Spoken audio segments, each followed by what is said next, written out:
नाव दुर्घटना पार्ट 8। कमला ने घबराकर कहा, उमेश अब न खा, तेरे लिए भुजिया रख देती हूँ, रात को फिर खाना। इस तरह दिन के काम और हंसी खेल में प्रातःकाल के हृदय का बोझ दूर कैसे हो गया, इसे कमला समझ भी न सकी। धीरे धीरे दिन समाप्त होने लगा। सूर्य की धूप तिरछी होकर बड़ी छटा के साथ पश्चिम की ओर से स्टीमर की छत पर पहुंची। लहरदार पानी पर तीसरे पहर की हल्की धूप झिलमिलाने लगी। नदी के दोनों किनारे नवीन श्यामल शरद के खेत के बीच की राह से गांव की रमणियां हाथ मुंह धोने के लिए बगल में घड़ा दबाकर आने जाने लगी। कमला पान बनाना समाप्त कर सिर गूंथ, मुंह हाथ धो, कपड़े बदल कर जब शाम को तैयार हुई तब सूर्य गांव बांस वन के पीछे पीछे अस्त हो गया था। स्टीमर ने उस दिन के लिए स्टेशन पर लंगर डाल दिया। आज कमला को रात की रसोई की उतनी फिक्र नहीं थी। सवेरे की कई तरकारियां इस समय काम आएंगी। ऐसे समय रमेश ने आकर कहा, आज भोजन बहुत हो गया, इस समय मैं भोजन न करूँगा। कमला ने दुखी होकर कहा, कुछ न खाओगे, केवल मछली भांजी से? रमेश ने संक्षेप में कहा, नहीं, रहने दो मछली भांजी। यह कहकर वह चला गया। तब कमला ने उमेश की पत्तल पर सब मछली भांजी और भुजिया परोस दी। उमेश ने कहा, अपने लिए तुमने कुछ नहीं रखा? कमला ने कहा, मैं खा चुकी हूँ।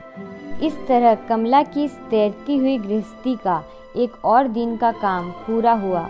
उस समय जल और स्थल में चांदनी फैल चुकी थी। किनारे कोई गांव नहीं, धान के खेत में सघन कोमल विस्तीर्ण सब्ज और जनशून्यता के ऊपर निशब्द चांदनी विरहनी की तरह जाग रही है। एक किनारे पर टीन शेड की छोटी सी कोठरी में स्टीमर स्टैंड का ऑफिस है। यहाँ एक दुबला पतला क्लर्क स्टूल के ऊपर बैठा डेस्क पर केरासिन तेल की छोटा सा लेप जलाकर रखे रजिस्टर में लिख रहा था। खुले दरवाजे से रमेश उस क्लर्क को देख रहा था। ठंडी सांस लेकर रमेश सोच रहा था, मेरा भाग्य यदि मुझे इस क्लर्क की तरह संकीर्ण और स्पष्ट जीवन यात्रा में बांध देता तो हिसाब लिखता, काम करता, काम में भूल होने से मालिक की घुड़की सहता और काम खत्म कर रात को घर जाता, तब कहीं जान में जान आती। ऑफिस की रोशनी बुझ गई। क्लर्क की कोठरी का ताला बंद कर ओस के भय से माथे पर रेपर लपेट निर्जन सस्य के खेत के बीच की राह से धीरे धीरे किधर चला गया, फिर दिखाई न दिया। कमला बहुत देर से चुपचाप स्टीमर की रेलिंग पकड़े पीछे खड़ी थी। रमेश को कुछ खबर नहीं, मगर कमला को ख्याल था कि शाम को रमेश उसे बुलाएगा। इसलिए कामकाज समाप्त कर जब उसने देखा कि रमेश उसको खोजने नहीं आया, तब वह आप ही धीरे धीरे स्टीमर की छत पर पहुंची। किंतु वह एकाएक ठिठक कर खड़ी हो गई।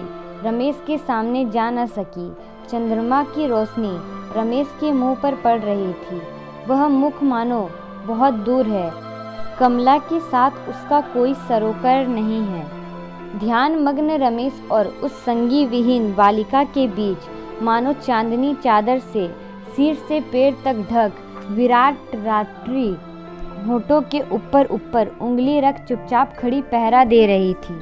रमेश ने जब दोनों हाथों से चेहरा ढांक टेबल के ऊपर सिर रखा, तब कमला धीरे धीरे अपने कमरे की ओर चली गई। पैर की आवाज़ नहीं होने पाई, इसलिए कि कहीं रमेश को यह पता न लगे कि वह खबर लेने आई थी। किंतु उसके शयन कक्ष में सन्नाटा और अंधेरा था। कोठरी में झांककर कमला फिर पीछे पलटी। उसके बाहर आने के समय रमेश के छाते की टीन के ट्रंक पर गिरने से आवाज़ हुई। उस आवाज़ से चौंककर रमेश ने मुंह फेरा और कुर्सी से उठकर देखा कि कमला अपने सोने के कमरे के दरवाजे पर खड़ी है। उसने कहा, यह क्या कमला, मैं समझता था कि तुम अब तक सो गई होगी। क्या तुम्हें डर लगता है? अच्छा, अब मैं बाहर ना बैठूंगा, मैं इस बगल की कोठरी में सोने जाता हूँ, बीच का दरवाज़ा खोल देता हूँ। कमला ने हिम्मत के साथ कहा, मैं नहीं डरती।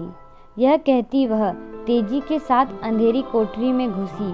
उसने बीच के उस दरवाजे को बंद कर दिया जिसे रमेश ने खोल दिया था। उसने बिछौने पर लेटकर चादर से अपना मुंह ढक लिया, मानो उसने संसार में और किसी को न पा केवल अपने ही द्वारा अपने को ढक लिया। उसका मन विद्रोही हो उठा था। जहाँ भरोसा नहीं, स्वाधीनता नहीं, वहाँ जीवन कैसे बचे। रात मानो कटती ही नहीं। इस बीच रमेश भी बगल वाले कमरे में से गया। अब कमला से बिस्तर पर लेटे न रहा गया। धीरे से उठकर वह बाहर निकल आई और स्टीमर की रेलिंग पकड़ किनारे की ओर देखने लगी। किसी आदमी का कहीं दूर तक भी पता नहीं। चांद पश्चिम की ओर झुक पड़ा है। दोनों किनारे के खेतों के बीच का संकरा रास्ता अदृश्य हो गया है। उस ओर देख कमला सोचने लगी कि रास्ते में कितनी औरतें पानी लेकर नित्य अपने घर जाती है। घर की याद आते ही उसके प्राण छाती से बाहर निकलने को छटपटाने लगे। केवल 2 घर है। यह घर कहाँ? शांत किनारा भ्रम रट रहा है। प्रकांड आकाश दिगंत से दिगंत तक स्तब्ध है। अनावश्यक है आकाश, अनावश्यक है संसार। छोटी बालिका के लिए यह अंतहीन विशालता बिल्कुल ही अनावश्यक है। केवल उसे एक घर का प्रयोजन था। ऐसे समय में कमला एकाएक चौंक पड़ी। न जाने कौन उसके पास ही आ खड़ा हुआ है। डरो नहीं माँ, मैं हूँ उमेश। रात बहुत बीती, क्या नींद नहीं आ रही है? अब तक आंसू टपके नहीं थे। देखते देखते दोनों आंखों में आंसू लुढ़क पड़े। बड़ी बड़ी बूंदें किसी तरह रोके न रुक सकी, केवल झरझर बहने लगी। गर्दन टेढ़ी कर कमला ने उमेश की ओर से मुंह फेर लिया। पानी से भरा हुआ मेघ उड़ा जाता है। जैसे ही उसमें उसकी ही तरह घर त्यागी हुई हवा लगती है, वैसे ही उसका पानी का बोझ लुढ़क पड़ता है। उस गृहहीन दरिद्र बालक द्वारा जरा आदर का वचन सुनते ही कमला की अपनी छाती से भरा आंसुओं का सैलाब रोके ना रुका। उसने कुछ कहने की कोशिश की, किंतु रूधे हुए गले से आवाज़ नहीं निकली।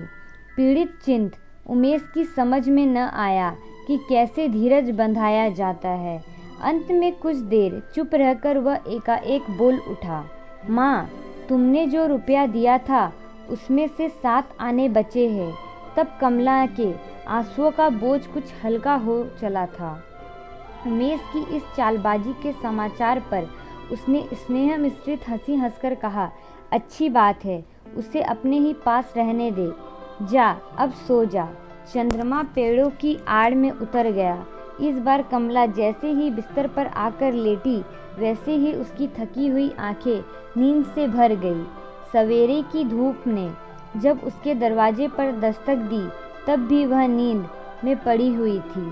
कमला का दूसरा दिन आरंभ हुआ।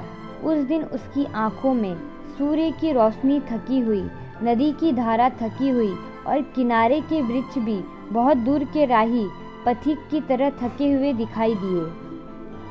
उमेश जब उसके काम में सहायता देने आया, तब कमला ने आलस्य भरे स्वर में कहा, जा उमेश, आज मुझे परेशान न कर। उमेश सहज ही मानने वाला लड़का नहीं था। उसने कहा, मैं परेशान क्यों करूँगा, मसाला पीसने आया हूँ। सवेरे रमेश ने कमला के चेहरे का भाव देखकर पूछा था, कमला, क्या तुम्हारी तबीयत खराब है? यह प्रश्न कितना अनावश्यक और असंगत है, जिसके जवाब में कमला चुपचाप गर्दन हिलाकर रसोई घर में चली गई। रमेश ने सोचा कि समस्या प्रतिदिन कठिन ही होते जा रही है। बहुत शीघ्र इसका कुछ फैसला होना चाहिए। हेमलिनी के साथ एक बार साफ बातचीत हो जाने पर कर्तव्य निर्धारण सहज हो जाएगा। रमेश ने मन ही मन ऐसी ही बात सोची। बहुत विचार के बाद वह हेम को चिट्ठी लिखने भेजा। एक बार लिखता और बार बार काटता था। ऐसे समय, महाशय, आपका नाम? यह स्वर सुनकर उसने सिर उठाया। देखा कि एक पोड़ उम्र के भले आदमी हैं। पकी हुई मूछें, माथे के सामने ही और पतले बाल सफ़ेदी लिए उसके सामने उपस्थित थे। रमेश कौतूहल से उनकी ओर देखने लगा। आप ब्राह्मण हैं? नमस्कार। आपका नाम रमेश बाबू है? यह मैं पहले ही जान चुका हूँ। फिर भी देखिए, हमारे देश में नाम पूछते हुए परिचय कराने की प्रणाली है। यह सज्जनता है। आजकल कोई कोई इससे बहुत बुरा मानते हैं। आप यदि नाराज़ हुए हो तो क्षमा कीजिएगा। मुझसे पूछिए, मैं अपना नाम बताऊंगा, अपने बाप का नाम बताऊंगा। दादा का नाम बताने में भी आपत्ति काहे की? रमेश ने हंसकर कहा, मेरी नाराज़गी इतनी भयंकर नहीं, सिर्फ आपका नाम सुनने से ही मैं खुश होऊंगा। मेरा नाम त्रिलोक्य चक्रवर्ती। पश्चिम में सब लोग मुझे चाचा कहा करते हैं। आपने तो इतिहास पढ़ा है। भारतवर्ष में भरत चक्रवर्ती राजा थे, वैसे ही मैं सारे पश्चिम देश में चक्रवर्ती चाचा हूँ। जब पश्चिम जा रहे हैं तब मेरा परिचय आपसे छिपा न रहेगा। किंतु आप कहाँ जा रहे हैं? रमेश ने कहा, अभी तक मैं कुछ ठीक नहीं कर सका। त्रिलोक्य ने कहा, आपके ठीक करने में देर हो सकती है, किंतु स्टीमर पर चढ़ने में तो देर नहीं सही जा सकती। रमेश ने कहा, एक दिन ग्वालंदों में उतरकर देखा कि स्टीमर सीटी दे रहा है। उस समय यह जान पड़ा कि मेरे निश्चय करने में देर है, किंतु स्टीमर छूटने में देर नहीं। इसलिए जो काम जल्दी का था मैंने उसे ही पूरा किया। त्रिलोक्य ने कहा, तब आप नमस्कार की योग्य है। आपके प्रति मेरी श्रद्धा बढ़ रही है। हम लोगों में और आप में बहुत भेद है। हम लोग पहले मन में ठहराते हैं, इसके बाद स्टीमर पर चढ़ते हैं, क्योंकि हम लोग बहुत भीरू स्वभाव के हैं। आपने जाना तो स्थिर किया, किंतु यह स्थिर नहीं किया कि कहाँ जाएंगे। यह क्या कम है? आप परिवार के साथ ही है। हाँ कहकर उत्तर देने में रमेश को क्षण भर के लिए खटका जान पड़ा। उसे चुप देख चक्रवर्ती ने कहा, मुझे माफ़ कीजिएगा, मैं पहले ही खबर पा चुका हूँ कि आप परिवार के साथ हैं। बहू जी घर में रसोई बना रही है। मैं भी पेट के लिए रसोई घर की खोज में यहाँ आ पहुँचा।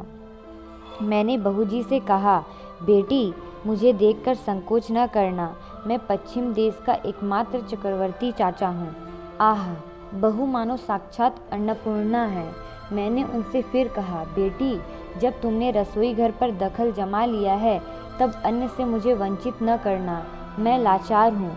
बहू जरा हंस दी, समझ गया कि प्रसन्न है। अब मुझे कोई चिंता नहीं। पन्ने में शुभ घड़ी देखकर सदा प्रस्थान किया करता हूँ, किंतु ऐसा सौभाग्य हर बार नहीं होता। आप काम कर रहे हैं, अब आपको तंग न करूँगा। अगर कहे तो बहू को कुछ सहायता दूँ। मेरे रहते हुए कमल जैसे हाथों में बेड़ी क्यों पहने? नहीं नहीं, आप लिखिए, आपके उठने की ज़रूरत नहीं, मैं परिचय कर लेना जानता हूँ। यह कहते कहते चक्रवर्ती चाचा विदा हो रसोई घर की ओर चले गए। उन्होंने वहाँ पहुँचते ही कहा, बहुत अच्छी खुशबू निकल रही है। कैसा भोजन होगा वह मुँह में जाने से पहले ही मालूम हो गया। किंतु चटनी मैं बनाऊँ बेटी? जो लोग पश्चिम की गर्मी में नहीं रहते वे ठीक तरह से चटनी बनाना नहीं जानते। तुम सोच रही होगी कि बूढ़ा क्या बक रहा है, लेकिन इमली तो है ही नहीं, चटनी कैसे बनेगी? अच्छा, मेरे रहते तुम्हें इमली की चिंता नहीं। ज़रा सब्र करो, मैं सब इंतज़ाम कर देता हूँ। यह कहते हुए चक्रवर्ती ने कागज़ में लपेटे एक बर्तन से इमली निकालकर सामने रख दी। जाओ बेटी, अब तुम जाकर मुंह हाथ धो, दिन बहुत चढ़ गया। रसोई घर में जो काम बाकी है मैं पूरा कर दूंगा, कुछ संकोच न करना। मुझे इन सब कामों का अभ्यास है। मेरे परिवार के सब लोग सुस्त हैं, उन सबकी अरुचि दूर करने के लिए चटनी बनाते बनाते मेरा हाथ मंज गया है। बूढ़े की बात सुनकर हंस रही हो, किंतु यह हंसी की बात नहीं, बिल्कुल सच है।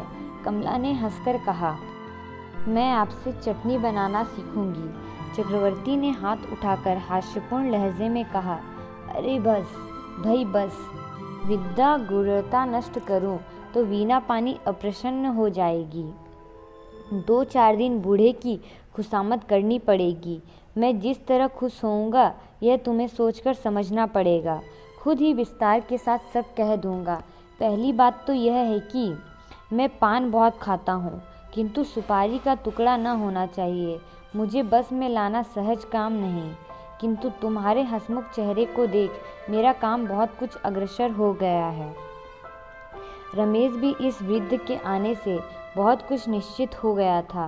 पहले कई महीने तक रमेश कमला को अपनी स्त्री समझता था, तब से अब की निकटवर्तीता में बहुत फर्क है। एकाएक ऐसा प्रभेद बालिका के हृदय में चोट लगे बिना न रही। इस समय यह चक्रवर्ती आकर यदि रमेश की ओर से कमला की चिंता को कुछ हटा सके तो रमेश अपनी स्थिति की ओर भी ध्यान दे। समीप ही उसके कमरे में दरवाजे पर आकर कमला खड़ी हो गई। उसके मन में इच्छा थी कि बेकाम की दोपहर वह चक्रवर्ती के साथ काट सकेगी। चक्रवर्ती उसे देखते ही बोल उठे, नहीं बेटी नहीं, यह सब ठीक नहीं हुआ, यह किसी तरह भी नहीं। कमला ने चौंक कर पूछा, क्या ठीक नहीं? कहकर आश्चर्य से संकोच में पड़ गई। वृद्ध ने कहा, यह जूता रमेश बाबू, यह आप ही का काम है। चाहे जो कहे, यह आप अधर्म कर रहे हैं। देश की मिट्टी को इस चरण स्पर्श से वंचित न करे, नहीं तो देश मिट्टी हो जाएगा। रामचंद्र यदि सीता को दासन का बूट पहनाते तो क्या लक्ष्मण 14 वर्ष तक वन में चल फिर सकते थे? कभी नहीं। मेरी बात सुनकर आप हंस रहे हैं, मन में मेरी बात जमती नहीं है। आप तो स्टीमर की सीटी सुनकर ठहर न सके, एकाएक सवार हो बैठे, किंतु यह सोचा भी नहीं कि कहाँ जा रहे हैं। रमेश ने कहा, तो चाचा आप ही हम लोगों के जाने की जगह ठीक कर दे, स्टीमर की सीटी से आपकी सलाह पक्की होगी। चक्रवर्ती ने कहा, यह देखिए, आपकी विवेचना शक्ति ने इसी बीच उन्नति प्राप्त की है, फिर भी अभी थोड़ी देर का परिचय है। तब गाजीपुर चलिए। जाओगी बेटी गाजीपुर? वहाँ गुलाब का खेत है और वहाँ तुम्हारा बूढ़ा चक्र भी रहता है। रमेश ने भी कमला के चेहरे की ओर देखा। कमला ने उसी समय सिर हिलाकर अपनी स्वीकृति दे दी। इसके बाद उमेश और चक्रवर्ती ने मिलकर लज्जित कमला के कमरे में सभा जमाई। रमेश एक ठंडी सांस छोड़कर बाहर ही रह गया। दोपहर के समय स्टीमर तेज रफ्तार से चला जा रहा था। शरद के धूप से रंगे हुए दोनों किनारे शांतिमय विचित्र के स्वप्न की तरह आंखों के आगे परिवर्तित होते जा रहे थे। कहीं धान के खेत, नाव बांधने के घाट, कहीं बालू का किनारा, कहीं गांव के ग्वाले, कहीं बाजार के टीन का छाजन, कहीं कहीं पुराने वृक्ष के नीचे खेने वाली नाव के आश्रय 2-4 उतरने वाली यात्री दिखाई दिए। इस शरद के मध्याह्न की स्तब्धता में समीप के ही कमरे के भीतर से जब छन छन कमला के स्निग्ध कौतुक की हंसी रमेश के कानों में पहुंचती, तब उसकी छाती धड़क उठती। यह सब कितना सुंदर है, फिर भी दूर है।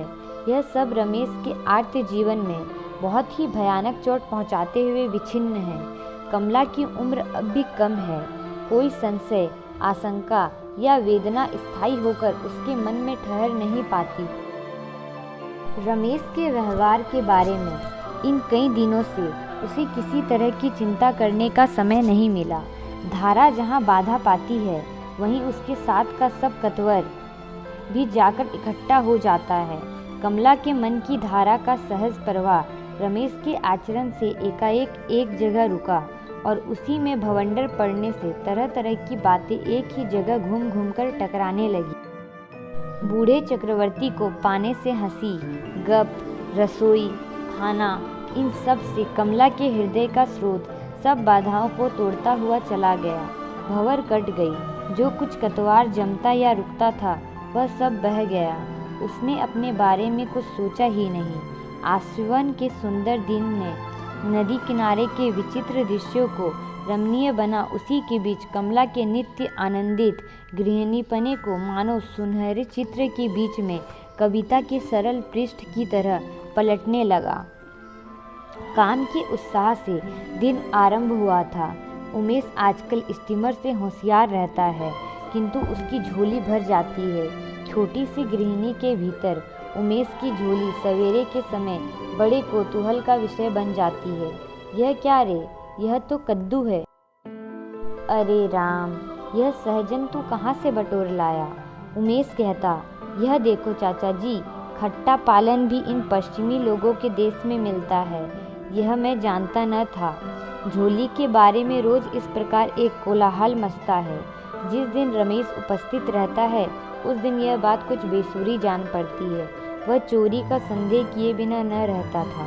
कमला उत्तेजित होकर कह देती, वह मैंने अपने हाथों से उसे पैसे गिन के दिए हैं, इसी से उसकी चोरी का लाभ दूना हो जाता था। वह पैसे भी चुराता है और तरकारी भी चुराता है। यह कह वह उमेश को बुलाकर कहता, अच्छा हिसाब तो बता। तब उसके एक बार के हिसाब से दूसरी बार का हिसाब मेल नहीं खाता था। जोड़ लगाने पर जमा से खर्च अधिक बढ़ जाता था। इससे उमेश जरा भी लज्जित नहीं होता। वह कहता, अगर मैं हिसाब ही ठीक रख सकता तो मेरी यह दशा क्यों होती? मैं कहीं मुनीमी न करता, क्यों चाचा जी? चक्रवर्ती कहते, रमेश बाबू, भोजन के बाद आप इसका विचार कीजिएगा, तब आप सुविचार कर सकेंगे। अभी तो मैं इस लड़के को उत्साहित किए बिना रह नहीं सकता। बेटा उमेश, चीज़ों का संग्रह करना भी किसी विद्या से कम नहीं है। बहुत थोड़े लोग ऐसा कर सकते हैं। चेष्टा सभी करते हैं, किंतु सफल कितने होते हैं? रमेश बाबू, मैं गुनी का आदर करना जानता हूँ। आजकल सहजन का समय नहीं है, लेकिन कहिए तो सही, बड़े सवेरे विदेश में सहजन कितने लड़के हैं जो ला सके? महाशय, संदेह अनेक कर सकते हैं, किंतु संग्रह 1000 में एक करना जानते हैं। रमेश ने तनिक नागवारी से कहा, चाचा जी, यह अच्छी बात नहीं है, आप इसे सह देकर भूल रहे हैं। चक्रवर्ती महाशय बोले, लड़के में अधिक विद्या नहीं है, यह भी बात है। अगर यह उत्साह का भाव भी नष्ट हो जाएगा तो बहुत ही कष्ट की बात होगी। कम से कम जब तक हम लोग इस स्टीमर पर है। अरे उमेश, कल थोड़ी सी नीम की पत्ती ले आना, अगर नरम मिले तो बहुत ही अच्छा है। बेटी, सुक्तनु अवश्य ही चाहिए, हमारे आयुर्वेद में कहा है। कहते कहते वह रुक गए, फिर बोले, जाने दो, इस समय आयुर्वेद की बात, इधर देर हुई जा रही है। उमेश, सब्जी अच्छी तरह धो लो। रमेश इस प्रकार जितना उमेश पर संदेह करता, किटकिटाता, उमेश उतना ही कमला को अपनाता जाता था। बीच में चक्रवर्ती के उसका पक्ष लेने पर कमला का दल रमेश से कुछ स्वतंत्र होता जाता था। रमेश अपनी सूक्ष्म विचार शक्ति को लेकर एक और अकेला और दूसरी ओर कमला, उमेश और चक्रवर्ती। चक्रवर्ती के आने पर उनके उत्साह के संक्रामक ताप से रमेश कमला को पहले से अधिक उत्साह के साथ देखने लगा था, किंतु वह इस दल में मिल नहीं सकता था। जैसे बड़ा जहाज किनारे लगाना चाहता है, लेकिन पानी कम होने से उसे कुछ दूरी पर लंगर डाल खड़ा हो जाना पड़ता है और इधर छोटी छोटी नावें अनायास की किनारे जा लगती है। यही दशा रमेश की है। एक दिन सवेरे उठकर रमेश ने देखा कि ढेर के ढेर काले बादल दल बांधकर आकाश में छाए हुए हैं। हवा धीरे धीरे बह रही है, कभी कभी पानी बरसता है, फिर कुछ देर के लिए धूप भी निकल आती है। आज बीच गंगा में कोई नाव नहीं है, जो एकाध दिखाई भी देती है। उनकी घरघराहट साफ समझ में आती है। पानी भरने वाली औरतें आज घाट पर अधिक नहीं ठहर रही है। पानी के ऊपर बादल की बिजली में चमक पैदा हो जाती है और पानी इस किनारे तक बड़ी बड़ी लहरें ले रहा है। स्टीमर ठीक तरह से चला जा रहा था। इस दुर्दिन की इतनी ही असुविधाओं में भी किसी प्रकार कमला की रसोई चल रही थी। चक्रवर्ती ने आकाश की ओर देखकर कहा, बेटी, ऐसा करो जिससे इस समय रसोई न बनाना पड़े। तुम खिचड़ी चढ़ा दो, इस बीच में रोटी बेलकर रख देता हूँ। खाना पानी समाप्त होने में आज अधिक समय बीत गया। हवा का जोर भी बढ़ गया। नदी फेनिल हो होकर लहराने लगी। कुछ मालूम नहीं कि सूर्य अस्त हो गया या कुछ दिन अभी बाकी था कि आज स्टीमर ने लंगर डाल दिए। शाम हो गई। कहीं कहीं फटे बादलों के बीच से पीले हंसुए के समान चंद्रमा की चांदनी निखर आती थी।